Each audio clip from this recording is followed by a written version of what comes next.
बिस्मिल्लाहिर्रहमानिर्रहीम। अस्सलाम वालेकुम नाज़रीन, मैं हूं आसिम नसीर और आप देख रहे हैं हमारा यूट्यूब चैनल आसिम सीरीज। नाज़रीन, मेरे साथ मौजूद है मशहूर और मारूफ एस्ट्रोलॉजर हमारे पड़ोसी मुल्क भारत से आचार्य निशान भारद्वाज जी, जिनको आप बहुत पसंद करते हैं और आप उनके वीलॉग बहुत शौक से देखते हैं। सर, सबसे पहले तो आपका बहुत बहुत शुक्रिया। महादेव बेटा जी। आपके साथ हमने जब 2024 के अंदर स्टार्ट में वीलॉग किया था, तो उस वक्त आपने कहा था कि ज़ुहल का साल है, ज़ुहल का साल अवाम का साल है, इंसाफ का साल है। हमने देखा आपकी पेशेंट को दुरुस्त साबित हुई, अवाम बड़ी तादाद में बाहर निकले। आपने कहा भी था अवाम बाहर निकलेंगे। फिर आपने ये भी कहा था सड़कों पे आएँगे। वो सारी बातें दुरुस्त साबित हो गई।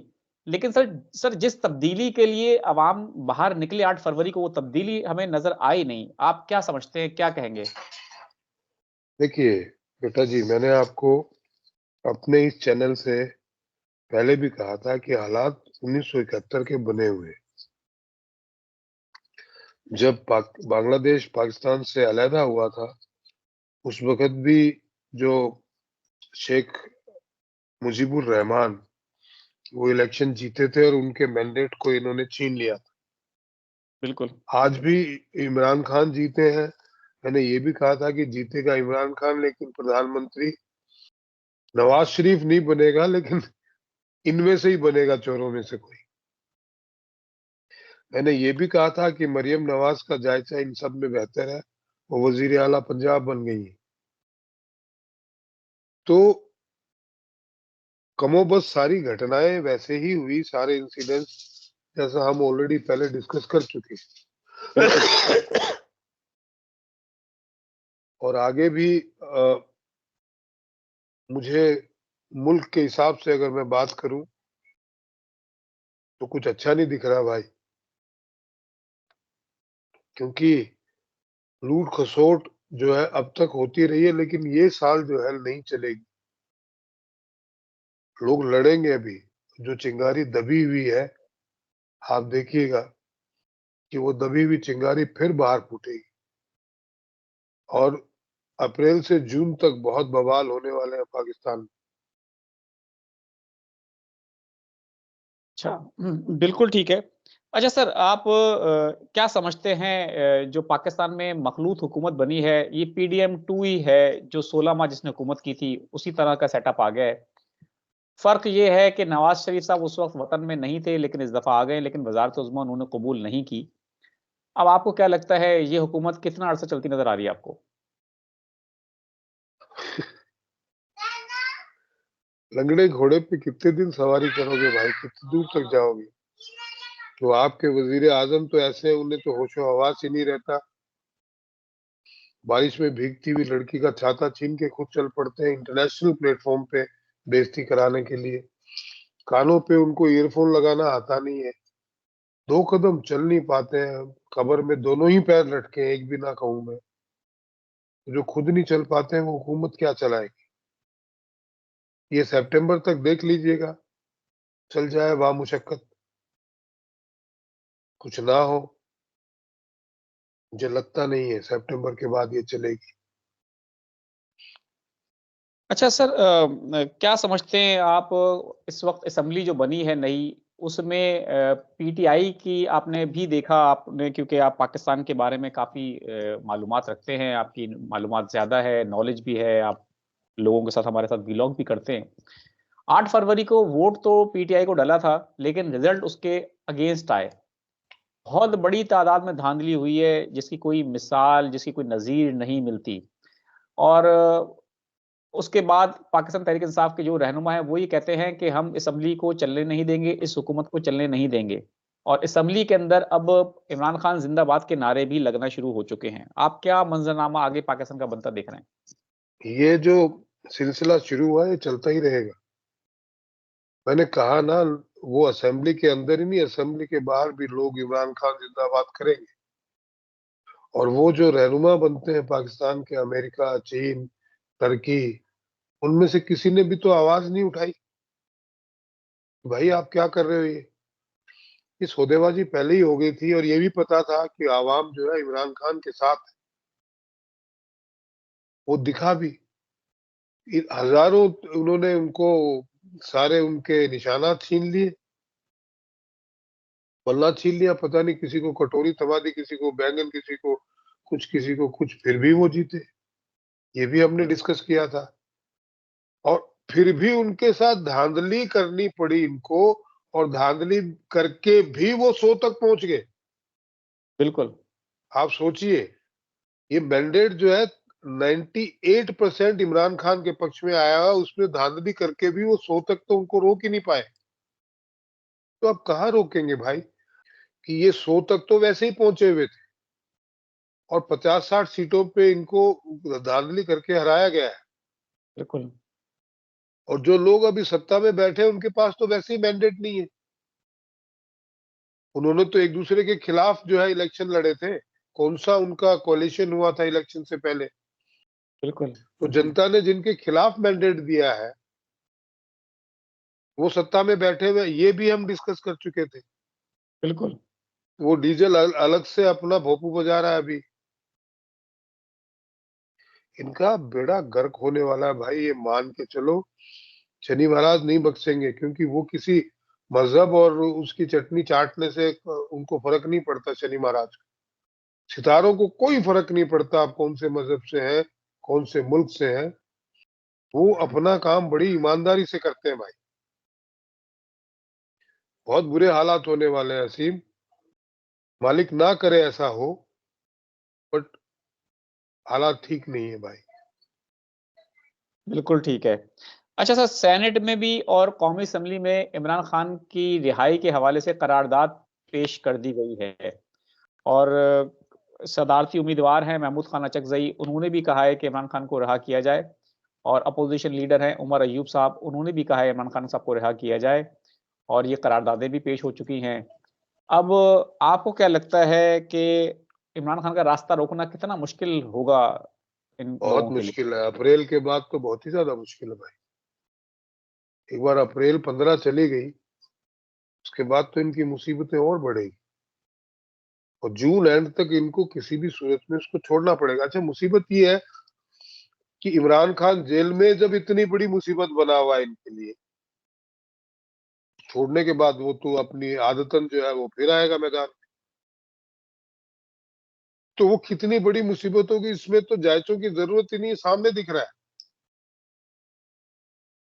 बिल्कुल क्योंकि ठीक चुप है। रहने वालों में से तो है नहीं वो। और मैंने एक बात आपसे एक पहले भी कही थी कि इमरान खान पाकिस्तान के लिए मरने के लिए पैदा हुआ है, जीने के लिए नहीं। तो बिल्कुल। ये कोई न कोई ऐसी हरकत करेंगे, फिर आवाम भड़केगी। और आप 22 करोड़ की आवाम, जो 25 करोड़ की आवाम है, उसको कहां तक आपकी एस्टेब्लिशमेंट रोकेगी, कहां तक लोग, ये जो सियासतदान रोकेंगे? नहीं रोक पाएंगे। आवाम कंट्रोल में नहीं है। आप हाल देख लीजिए वहां पे जम्मू कश्मीर में, बिल्कुल। पाकिस्तान ऑक्यूपाई पीओजेके में आप हालात देख लीजिए, आप खैबर में देख लीजिए। तो खैबर का ये तो पख्तूनख्वा। बिल्कुल। खैबर पख्तूनख्वा में तो इमरान खान की ही गवर्नमेंट आई होगी। की हुकूमत बन गई, बिल्कुल सर, उनकी हुकूमत बन चुकी है। क्योंकि मैं तो अभी खबरें देख नहीं पाया, लेकिन जब मुल्क की हालात इतनी है, मुल्क में अंदरूनी हालात खराब है, तो इस तरीके का ड्रामा करने की क्या जरूरत थी? आपने जनता को जानबूझ के उकसाया है कि वो सड़कों पे आए, जो ऑलरेडी सड़कों पे आने पे उतारू थी। और इन्होंने इतना बेड़ा गर्क किया हुआ था कि रोटी के लिए आवाम तरस रही थी। फिर आप बैठ गए तो आवाम कहाँ, इनके मतलब बताओ कहाँ जाए? ना सड़कों पे कोई भी आदमी, आप मुझे बताइए, पीओजेके में इन कड़कती ठंड के अंदर हजारों लोग रोड के ऊपर डेमोन्स्ट्रेशन कर रहे हैं, कौन करना चाहेगा भाई? क्यों बिल्कुल। करना चाहेगा? कोई तो उनको प्रॉब्लम होगी ना। खैबर में ठंड कितनी पड़ती है आपको भी पता है, वहां भी लोग सड़कों पे आए हुए थे, आए हुए हैं। वो क्यों ठंड में अपने बच्चों के साथ, अपने औरतों के साथ जो है वो डेमोन्स्ट्रेशन करेंगे? तकलीफ है, वो समझने की बजाय यहाँ घपले करने में लग गए। रोटी दो यार। अच्छा सर, आपको क्या लगता है 16 माह की जो हुकूमत थी, उसी तरह की हुकूमत आ चुकी है अब, और वजीर आजम भी शहबाज शरीफ साहब हैं। बस फर्क सिर्फ इतना है कि सदर जो है वो आसिफ अली जरदारी अब होंगे, और पीटीआई के सदर नहीं हैं। ये हुकूमत पिछली हुकूमत से कितनी मुख्तलिफ होगी? क्योंकि वादे तो बहुत किए हैं, 300 यूनिट फ्री बिजली के वादे किए हैं और आवाम को सस्ता पेट्रोल, गंदुम, आटा, तो उसके कहाँ हवाले से से देंगे भाई? कहाँ से देंगे? पता अमेरिका नहीं सर। पैसे देगा, टर्की देगा, चीन देगा, कोई ना देने वाला। अमेरिका ने अपनी सरकार बनवा ली, आए दिन अब वो वहां से जो ऑपरेशन करना चाहेगा करेगा। उनको जो एयरपोर्ट चाहिए थे अपने कब्जे में, वो उसने ले लिए, नई डील हो गई है। वो अपना काम निकालेगा, उसको वहां से ईरान के ऊपर जो है निगाह रखनी है, तो वो अपना काम कर रहा है। अफगानिस्तान आपकी जान का दुश्मन बना हुआ है। हिंदुस्तान के अंदर जो है आप अब जैसे ये आए नवाज शरीफ, उसके बाद में उंगलियां करनी शुरू कर दी है। पैसा बिल्कुल। कौन देगा? सऊदी देगी। अच्छा सर, पाकिस्तान में आपको 2024 में 8 फरवरी को जो इंतखाबात हुए, उसकी एक्सेप्टेंस हमें तो नज़र नहीं आ रही। हम सवाल ये कर रहे हैं कि आपको क्या दूसरे कोई इंतखाबात नज़र आ रहे हैं 2024 में या 2025 में? क्योंकि जो बैनुल-अक़वामी इदारे हैं, मुबस्सिरीन आए थे, उन्होंने भी बहुत तहफ़्फ़ुज़ात का इज़हार किया है। अमेरिका ने भी किया है, यूरोपीय यूनियन ने भी किया है और पाकिस्तान के अंदर बहुत सारी जमातें हैं जो कि इंतखाबात नहीं मान रही। इवन के जो जीते हैं, वो भी बड़े शर्मिंदा नज़र आ रहे हैं। उनके चेहरों से भी नहीं लग रहा कि वो जीते हुए हैं। तो आपको क्या लगता है कि कोई और इंतखाबात हो सकते हैं 2024 में या कोई और नहीं, सेटअप नज़र आ रहा है आपको? 2024 सितंबर में सेप, बहुत सारा सितंबर तक तो बहुत सारा पानी बह चुका होगा झेलम का। और सितंबर में हो सकता है कि एक और कर ले सितंबर में। और इंतखाबात तो अगर होंगे तो 2025 में ही होंगे, 2024 में तो नहीं होंगे। लेकिन बलबे बहुत होंगे भाई। ठीक है, बिल्कुल ठीक है। अच्छा सर, आपने कहा था कि अवाम के लिए थोड़ी मुश्किलात हैं। लोग हमसे ये पूछते हैं कि हमें ये मालूम करके बता दें कि पाकिस्तान में डॉलर का रेट क्या होगा? पाकिस्तान में सोने का हवाले से बता दें। पाकिस्तान में जो माशी मुश्किलात हैं, उसके हवाले से अवाम के बारे में भी थोड़ा पूछ लिया करें। तो हमने चाहा कि आपसे अब ये भी पूछ लें कि अवाम के हवाले से थोड़ा-सा हमारे लोगों को ब्रीफ़ कर दें कि सर वो क्या करें, क्या सोचें, आगे क्या अच्छा लग रहा है आपको कुछ? मैं तो अच्छा ही बोलना चाहता हूँ भाई। आवाम से मुझे बहुत मोहब्बत है। इन हरामखोरों से तो नफरत है, लेकिन आवाम से बहुत मोहब्बत है। लेकिन कैसे बोलूं? झूठ बोलने की मेरी आदत नहीं है। देखिए, डॉलर बढ़ेगा, 300 से ऊपर जाएगा। पेट्रोल कहाँ से सस्ता दे देंगे भाई? ये किधर से लाएंगे? पाकिस्तान में कौन से कुएं मिल गए? अनाज कहाँ से दे देंगे? और अब की बार तो जो साल है वो मंगल और शनि का है, तो अनाज वैसे ही कम होना, पूरी पूरी दुनिया में किल्लत होनी है। अभी तो यूरोप की हालत खराब हो रही है, जो हमने डिस्कस किया था। अमेरिका की खुद की हालात खराब होने वाले हैं, चीन के हालात खराब होने वाले हैं। तो देगा कौन? फिर नेचुरल कैलेमिटी सितंबर में बहुत जबरदस्त दिखाई दे रही है। जून, जुलाई, अगस्त, सितंबर, 4 महीने। और आवाम बेचारी जाए तो कहाँ जाए? कि अपनी सरजमीन छोड़ के, अच्छा जाना भी चाहे कोई, तो कोई दूसरा तो मुल्क घुसने दे तब ना। फिलिस्तीन फिलिस्तीन चिल्ला रहे थे ये सारे मिलके। किसी एक मुल्क ने फिलिस्तीनियों को पनाह दी? झूठे आडंबर है भाई। ये आवाम को समझना चाहिए, ये मजहब के नाम पे जिस तरीके से बरगलाते हैं। 57 मुमालिक हैं मुस्लिम, जी। किसी एक मुल्क ने भी फिलिस्तीनियों को पनाह नहीं दी। आप सोचिए, तो ये कितने हितैषी हैं, कितने हमदर्द हैं उनके। खाली बोलने से हमदर्द हो जाता है? भूखे आदमी को बोला हम तुम्हारे साथ हैं, अरे खाना खिलाओ भाई उसको। तो इस तरीके के ये जो कोरे जुमले, अपने स्वार्थ को साधना, ये किसी के बाप के नहीं है, ये किसी मजहब के नहीं है। आप मान के चलिए, इन्होंने मुल्क का बेड़ा ऑलरेडी गर्क कर दिया है, मुल्क टूटने की कगार पे आ गया है। और इनमें से सब अपना अपना मतलब साध के जा लेंगे। इनके तो पुराने जितने भी विदेशी मुल्क है, इनकी जमीन जायदाद वहां पे है भाई, इनको कोई तकलीफ नहीं है। वो पप्पू आपका पाकिस्तान का क्या तो बोले, जो बात करते हुए भी मुझे लगता है उसके बारे में क्या बोले। उसको वजीर खारजा बना दिया गया था पहले, अब तो मुझे लगता है उसको कुछ मिला नहीं होगा, या तो वो खुद ही नहीं आए होंगे। तो ये तो डील थी ना, इसीलिए तो उन्होंने इनसे समझौता किया था। उन्होंने बिल्कुल ठीक इसके है। साथ उन्होंने कोलिशन में इसीलिए आए होंगे कि भैया उनको सदर पाकिस्तान का बना दो, तो कम से कम जो उन्होंने घपले घपाले किए हैं उनसे वो बचे रहे। आपको पता है ना, सदर के ऊपर कोई कानूनी कार्रवाई नहीं हो सकती, नहीं होती। बिल्कुल सही बात है। तो उससे बचने का इन्होंने रास्ता देख लिया है। और बाकी तो मुझे लगता नहीं उनके पास इतनी सीटें ही नहीं है। वो बिलावल की पार्टी के पास 30-35 सीटें होंगी, 40 होगी नहीं ज्यादा से सर, ज्यादा। ज्यादा मिल गई सर, 55 सीटें तो उन्होंने गालिबन जीत ली थी, फिर उनको मखसूस नशिस्तें मिल गई तो 77 के करीब पहुंच गए। सर इस पे भी एक सवाल कर लेते हैं आपसे हम। पाकिस्तान तहरीक इंसाफ जो है वो जीती है, पाकिस्तान के अंदर इस तरह से होता है कि जब कोई पार्टी इलेक्शन जीतती है तो उसको मखसूस नशिस्तों का कोटा दिया जाता है, जिसमें खवातीन की नशिस्तें होती हैं और माइनॉरिटीज की नशिस्तें होती हैं।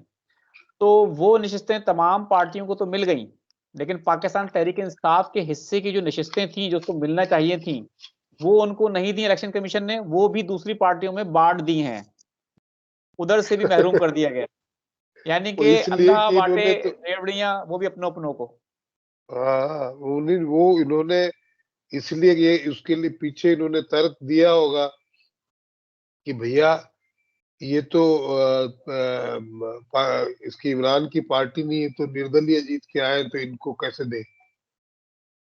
बहुत ही गंदे लोग हैं, पाकिस्तान को इन्होंने बहुत बड़ी उलझन में डाल दिया है। ये जानते नहीं है भाई, ये साल आवाम का है। और आवाम, मैंने कहा था कि आप नाइंसाफी करेंगे तो बहुत खामियाजा भुगतना पड़ेगा। तो आवाम अब इनके सामने है, खड़ी हो जाएगी, कितनों को गोली मारेंगे, कितनों को पकड़ेंगे। और वैसे भी कौन से जिंदा है भाई, खाने को रोटी नहीं, रहने को मकान नहीं है। चंद लोग जो है वो रोटी खा पा रहे हैं, तो भूखा आदमी क्या करते करेगा। जो बहुत ज्यादा आदमी परेशान है वो क्या करेगा, मारता मार साले देखते हैं, और तेरे को मार के मरूंगा। तो वो उस जो है मेंटल स्टेटस पे लोगों को ले आए, और जितने बचे उनको ले आएंगे, तो क्या उसका नतीजा क्या होगा। आप आवाम को नहीं रोक सकते, लेनिन नहीं रोक पाया, कोई नहीं रोक पाया।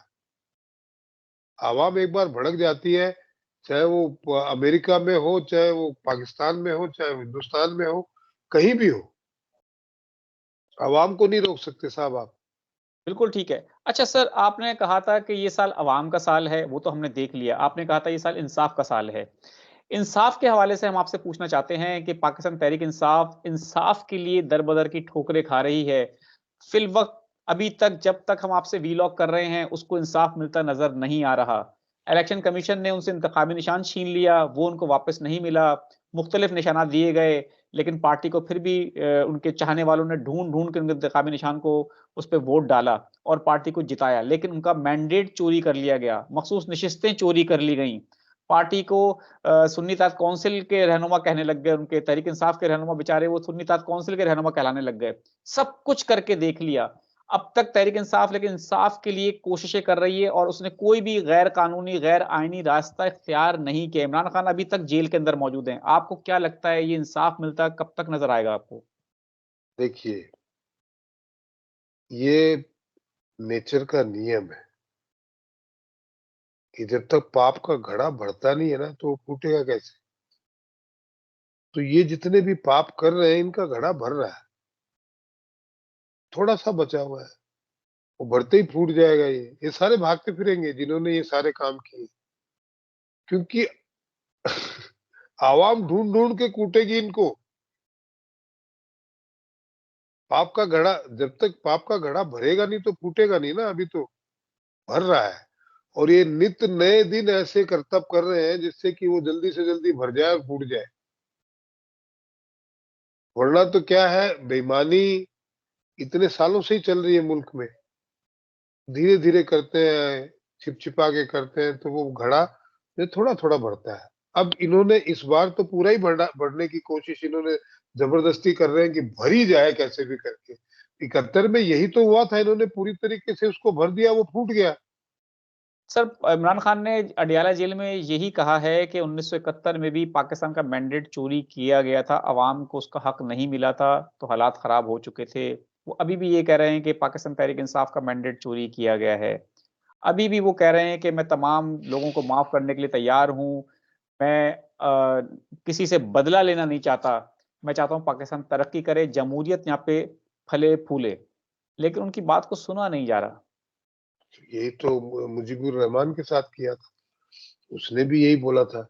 ये तो अभी बोल रहे हैं, अपन तो इलेक्शन होने से पहले ही बोल रहे थे कि 71 के हालात पैदा होंगे। तो सर, आप क्या समझते हैं, ये जो हालात हैं, अब इस तरह के हालात जो बन चुके हैं पाकिस्तान के अंदर, अवाम भी बड़े परेशान हैं और पाकिस्तान तहरीक इंसाफ जो है उसके रहनुमा लेकिन कोशिश कर रहे हैं कि किसी तरह से मामलात जो हैं वो हालात काबू में रहें, बाहर ना निकलें। ये कोशिशें जो हैं वो आपको क्या लगता है कि कामयाब हो जाएँगी और किसी हद तक कोई जमहूरियत के लिए कोई खुशखबरी है? नहीं बेटा, मुझे नहीं लगता, क्योंकि नीयत साफ होनी चाहिए, और नियत एक तरफ से साफ होके नहीं होता, दोनों तरफ से होनी चाहिए। यहाँ पे मुल्क के बारे में मुल्क को प्राथमिकता देनी चाहिए। पाकिस्तान रहेगा तो पार्टियां रहेगी, आवाम रहेगी, इस्लाम रहेगा पाकिस्तान। ये मुल्क के बारे में जितने भी ये इस्लाम के रहनुमा हैं, या ये सियासतदार हैं, या एस्टेब्लिशमेंट है, मुल्क के बारे में कोई नहीं सोच रहा। सिर्फ अपना अपना सोच रहे हैं कि हम किस तरीके से सत्ता में काबिज रहे। तो जब तक आप मुल्क को नहीं, मुल्क के बारे में नहीं सोचोगे, तो मुल्क का भला कैसे होगा। और जो मुल्क को चाहने वाले हैं, जो मुल्क की आवाम है, वो जब मुल्क के साथ गलत होते देखेगी तो सड़क पे उतरेगी नहीं, तो क्या होगा, कोई ऑप्शन ही नहीं है। They are not left with any option. आवाम को सड़कों पे आने के अलावा इन्होंने कोई ऑप्शन छोड़ा ही नहीं है। और जिस दिन वो आ गई, ये कोने कचुने में भागते फिरेंगे, और आएगी वो। क्योंकि अगर मैं सितारों के लिहाज से बात करूं, तो मैंने पहले भी कहा था और आज भी कह रहा हूं, और मैं अपनी बात पे कायम हूं। लोगों ने कहा था कि आचार्य जी, आप कहते हैं कि नवाज शरीफ जो है वजीर आजम नहीं बनेंगे। जी। ये तो साफ साफ दिख रहा है कि वजीर आजम बनेंगे, नहीं बने वो। मैंने कहा था कि जीतेगा इमरान खान, लेकिन उसको सरकार बनाने नहीं दिया जाएगा। जीता वो, नहीं बनाने बिल्कुल। दिया गया। तो हमारी पेशन गोई में कहीं 1% की भी चूक मुझे नजर आती नहीं है। और उस वक्त लोग जी भर के गालियां दे रहे थे, बोले क्या बात कर रहे हो, किसी को बल्ला दिया, किसी को बैंगन दिया, कैसे आएगा। आया, मैंने कहा चाहे कुछ भी कर लो, वही आएगा। तब तो जी भर के गालियां आई है पाकिस्तान से मुझे, मेरे चैनल सर पे आई है। सर, मैं खुद क्योंकि अब मैं आप जानते हैं कि हम सहाफ़त से वाबस्ता हैं, हमने खुद यहाँ से कवरेज की थी बहुत सारी चीज़ें और ग्राउंड रियलिटीज़ जो हम देख रहे थे और जो पार्टी के साथ सलूक रवा रखा गया था, जिस तरह से उनको दीवार से लगाया गया, उनसे इंतखाबी निशान छीना गया, उनके वर्करों को उठाया गया, उनके इवन के जिन्होंने जमा कराए थे कागज़ात नामज़दगी, उन तक को उठा लिया गया। तो हम भी यही समझ रहे थे कि पाकिस्तान तहरीक इंसाफ को 30 से 35 सीटें मिलेंगी। इलेक्शन नहीं जीत सकते। ये हम लोग आपस में भी बात करते थे, ऑफ़िस के अंदर भी, दफ़्तर के अंदर, आपसे भी हमारी बात हुई है। हम ये समझते थे पाकिस्तान तहरीक इंसाफ 30 से 35 सीटें जीत पाएगी। लेकिन बहुत बड़ा सरप्राइज़ मिला है कि इतनी बड़ी धांधली के बाद भी 100 के करीब सीटें जीत गई है, जबकि हम समझते हैं 100 सीटों पे डाका डाला गया उनकी। तो सर, आपकी बात बिल्कुल दुरुस्त साबित हुई है। नहीं, क्या है, अपनी अपनी आई साइट से आम आदमी जो है, उनका कसूर नहीं है। उनको उतना ही दिखता है जितना सामने दीवार दिख रही है। अब ऊपर वाले का करम है कि हमको दीवार के पार भी दिखता है। ये उसकी नेमत है, उसकी बड़ी कृपा है भाई।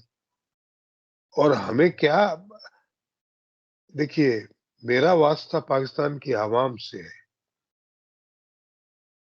मैं बहुत ज्यादा इमोशनली परेशान हूँ आवाम को लेके। जिस तरीके के हालात में देख रहा हूँ, इनको कुछ भी नहीं बिगड़ेगा, मुझे माफ कीजिएगा ऐसी भाषा का इस्तेमाल कर रहा हूं मैं, बट आवाम पिसेगी। और आवाम का जो हश्र होने वाला है, I am bit emotional about that, because इंसान का कोई कसूर नहीं है भाई। और अगर कोई पाकिस्तान से मोहब्बत करता है, उसका कोई कसूर नहीं है। मैं अपने मुल्क से बेइंतहा मोहब्बत करता हूँ। कल अगर पाकिस्तान ने कुछ इस तरीके की हरकत की कि मेरे मुल्क की आ, उसके ऊपर आंच आए, तो मैं लड़ूंगा अपने मुल्क की तरफ से, भले ही बूढ़ा आदमी चल ना पाऊं। बेशक सर, सबका हक है। वो पाकिस्तान की आवाम का क्या कसूर है? उसने 2 रोटी मांगी थी और इस तरीके का जुल्म उनके ऊपर किया जा रहा है।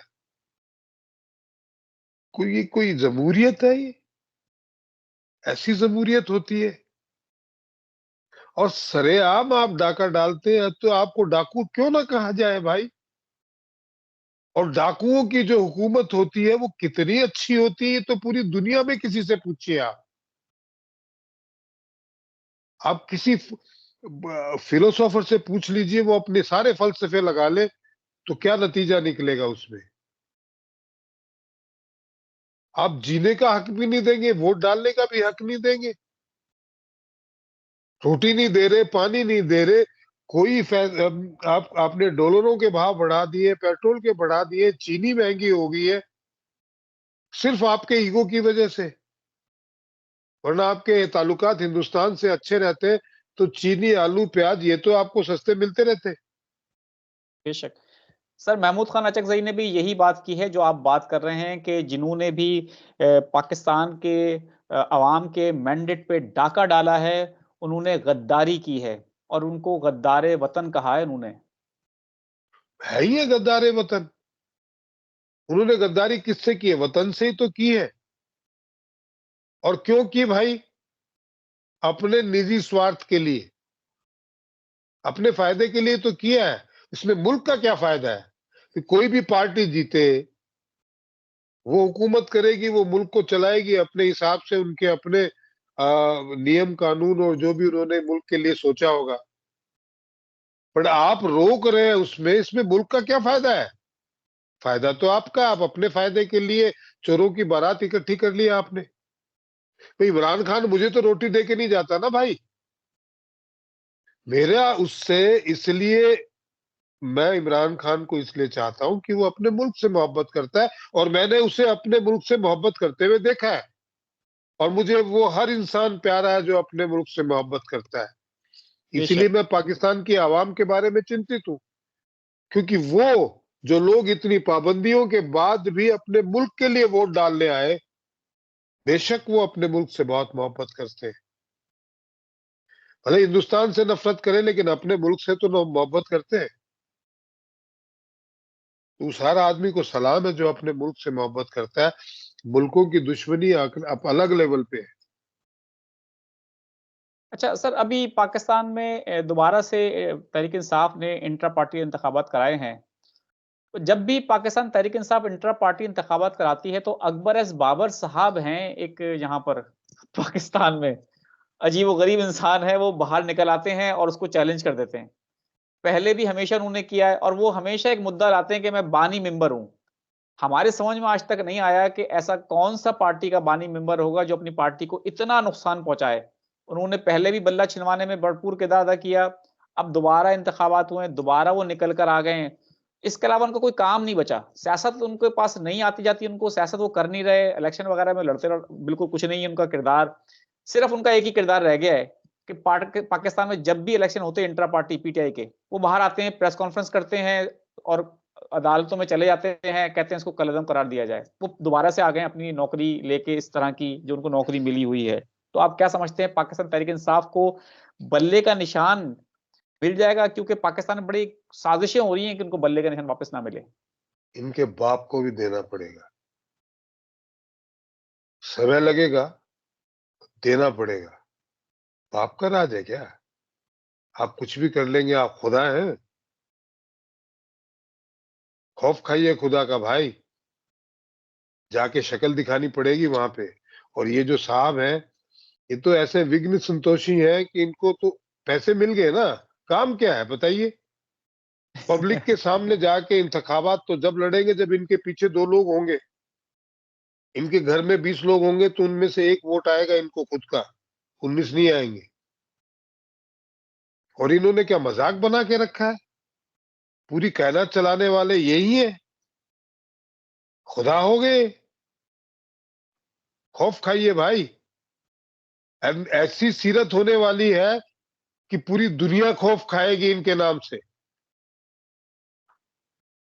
कि मालिक के जो फैसले होते हैं उनमें टांग नहीं अड़ाया करते। और इतिहास उठा के देख लीजिए, जिन्होंने खुदा बनने की कोशिश की उनका हश्र क्या हुआ है। ये जितने भी लोग हैं जिन्होंने अपने आप को खुदा घोषित करने की कोशिश की है या बनने की कोशिश की है, उनका अंजाम क्या हुआ है।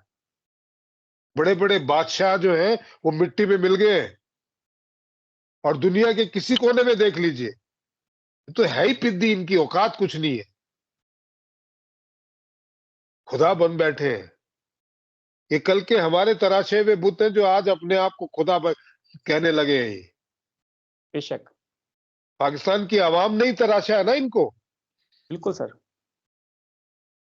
बिल्कुल ठीक है। बहुत-बहुत शुक्रिया सर, हमें वक़्त देने के लिए। नाज़रीन, यहाँ हमारे व्लॉग का वक़्त खत्म हुआ। मुझे और आचार्य निशांत भारद्वाज जी को दें इजाज़त। आखिर हमारा वही पैगाम है, मुस्कुराएँ, प्यार बाँटें और अपने आस-पास के लोगों का ख़्याल रखें। खुदा हाफ़िज़।